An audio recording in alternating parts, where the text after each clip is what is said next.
ಕರ್ನಾಟಕ ಪ್ರಾಂತ ರೈತ ಸಂಘದ ರಾಜ್ಯದ ಉಪಾಧ್ಯಕ್ಷರು ಮತ್ತು ನೈಸ್ ಭೂ ಸಂತ್ರಸ್ತರ ಹೋರಾಟ ಸಮಿತಿಯ ಅಧ್ಯಕ್ಷರು ಕೂಡ ನಾನಾಗಿದ್ದೀನಿ. ಈಗಾಗಲೇ ಇಲ್ಲಿ ಪತ್ರಿಕಾಗೋಷ್ಠಿ ಕರೆದಿರ್ತಕ್ಕಂಥ ವಿಚಾರ ಏನು, ಬೆಂಗಳೂರಿನಿಂದ ಮೈಸೂರುವರೆಗೂ ಈ ನೈಸ್ ಸಂಸ್ಥೆಗೆ ಕಳೆದ ಎಲ್ಲ ಸರ್ಕಾರಗಳು ಭೂಮಿ ಕೊಟ್ಕೊಂಬಂದಿದೆ.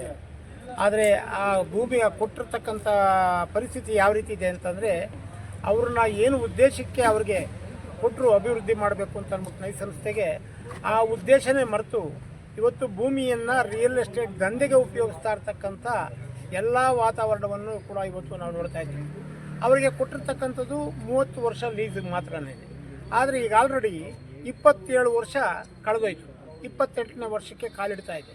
ಆದರೂ ಪ್ರಶ್ನೆ ಬಂದಿರೋದು ಏನಾದರೂ ಅಭಿವೃದ್ಧಿ ಆಗಿದೆಯಾ ಅಂತಂದರೆ ಎಲ್ಲೂ ಕೂಡ ಅಭಿವೃದ್ಧಿ ಆಗಿಲ್ಲ. ಇದು ಹೊಸೂರು ರಸ್ತೆಯಿಂದ ನೆಲಮಂಗಲ ರಸ್ತೆವರೆಗೂ ಆ ರಸ್ತೆ ಮಾಡಿರೋದನ್ನು ಬಿಟ್ಟರೆ ಇನ್ನು ಉಳಿದಿರ್ತಕ್ಕಂಥ ಭೂಮಿ ಎಲ್ಲನೂ 28 ವರ್ಷದಿಂದ ಅವರ ಹತ್ರನೇ ಬಿದ್ದಿದೆ. ಅವರ ಹತ್ರನೇ ಬಿದ್ದಿರುವಾಗ ರೈತನ ಪರಿಸ್ಥಿತಿ ಏನು ಅಂತಂದರೆ, ಕೆಲವರು ಹಣ ತಗೊಂಡಿದ್ದಾರೆ, ಕೆಲವರು ಹಣ ತಗೊಂಡಿಲ್ಲ. ಹಣ ತಗೊಂಡ ಇರ್ತಕ್ಕಂಥವ್ರು ಇವತ್ತು ಕೋರ್ಟ್ಗಳಲ್ಲಿ ಅಲಿತಾ ಇದ್ದಾರೆ, ಪೊಲೀಸ್ ದೌರ್ಜನ್ಯವನ್ನು ಎದುರಿಸ್ತಾ ಇದ್ದಾರೆ. ರೈತರು ತಗೊಂಡಿರ್ತಕ್ಕಂಥವ್ರಿಗೂ ಕೂಡ ಪೂರ್ಣ ಪ್ರಮಾಣದಲ್ಲಿ ಹಣ ಕೊಟ್ಟಿಲ್ಲ. ಹಂಗಾಗಿ ಅವ್ರನ್ನೆಲ್ಲ ಕೋರ್ಟ್ಗೆ ಅಲಿಸಿ ಇವತ್ತು ರೈತರುಗಳಿಗೆ ತೊಂದರೆ ಕೊಡ್ತಾ ಇರ್ತಕ್ಕಂಥ ಪರಿಸ್ಥಿತಿಯನ್ನು ನೋಡ್ತಾ ಇದ್ದೀವಿ. ಇದರ ಜೊತೆ ಒಳಗೆ ಅಕ್ರಮ ವ್ಯವಹಾರಗಳು ಅಂದರೆ, ಹಿಂದೆ ಈ ಅಕ್ರಮನ ಇದು ಪತ್ತೆ ಹಚ್ಚಬೇಕು ಅಂದ್ಬಿಟ್ಟು ಸರ್ಕಾರನೇ ಒಂದು ಸದನ ಸಮಿತಿ ಅಂತ ರಚನೆ ಮಾಡಿತ್ತು. ಆ ಸದನ ಸಮಿತಿಯಾಗಿ ಜಯಚಂದ್ರ ಅವರೇ ಅಧ್ಯಕ್ಷರಾಗಿದ್ದರು. ಅದು ಆ ಸದನ ಸಮಿತಿ ಎಲ್ಲ ಅಕ್ರಮವನ್ನು ಪತ್ತೆ ಹಚ್ಚಿತ್ತು. ಸುಮಾರು 574 ಎಕರೆ ಜಮೀನನ್ನ ಅಕ್ರಮ ಹೊಡೆದಿದ್ದಾನೆ ಮತ್ತು ಅಕ್ರಮ ಮಾಡಿದ್ದಾನೆ. ಇದನ್ನು ಸರ್ಕಾರ ಕೂಡಲೇ ಪರಿಶೀಲನೆ ಮಾಡಿ ಅವನ ಮೇಲೆ ಕ್ರಮ ತಗೊಬೇಕು ಅಂತ ಒಂದು ಆದೇಶ ಮಾಡಿತು. ಸದನ ಸಮಿತಿ ವರದಿ ಕೊಡ್ತು. ಆದರೆ ಸದನ ಸಮಿತಿಯ ವರದಿಯನ್ನು ಈಚೆಗೆ ಮಂಡಿಸಲಿಲ್ಲ, ವಿಧಾನಸಭೆಗಳು ಮಂಡಿಸಲೇ ಇಲ್ಲ ಅಂತಂದರೆ ಅವನ್ನೇ ಕಾಂಗ್ರೆಸ್ ಪಕ್ಷಕ್ಕೆ ಸೇರಿಸ್ಕೊಂಡು ಇವತ್ತಿನ ದಿವಸ ಅವನ ಜೊತೆ ಕೈ ಜೋಡಿಸ್ತಕ್ಕಂಥ ಕೆಲಸಗಳು ನಡೀತಾ ಇದೆ. ಅದನ್ನು ಬರೀ ಕಾಂಗ್ರೆಸ್ನವರೇ ಮಾಡಿರೋದಲ್ಲ, ಎಲ್ಲರೂ ಮಾಡಿದ್ದಾರೆ. ಹಿಂದೆ ದೇವೇಗೌಡರು ಮಾಡಿದ್ದಾರೆ, ಅನಂತರ ಬಂದಂಥ ಯಡಿಯೂರಪ್ಪನವರು ಮಾಡಿದ್ದಾರೆ.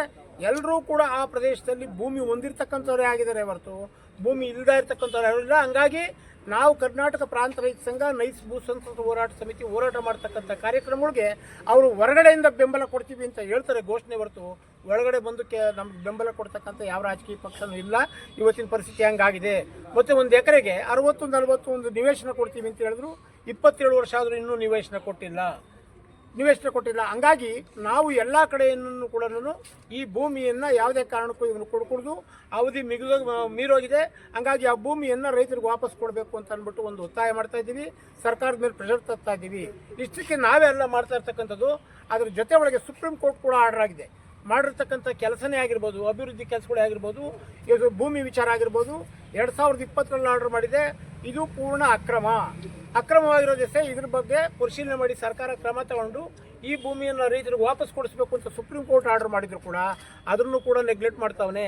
ಅದರ ಭಾಗವಾಗಿ ಹಿಂದೆ BJP ಸರ್ಕಾರ ಇದ್ದಂಥ ಕಡೆ ಇದರಲ್ಲಿ ಒಂದು ಕ್ಯಾಬಿನೆಟ್ ಸಬ್ ಕಮಿಟಿ ಒಳಗೂ ಕೂಡ ಒಂದು ತೀರ್ಮಾನ ಆಗಿದೆ.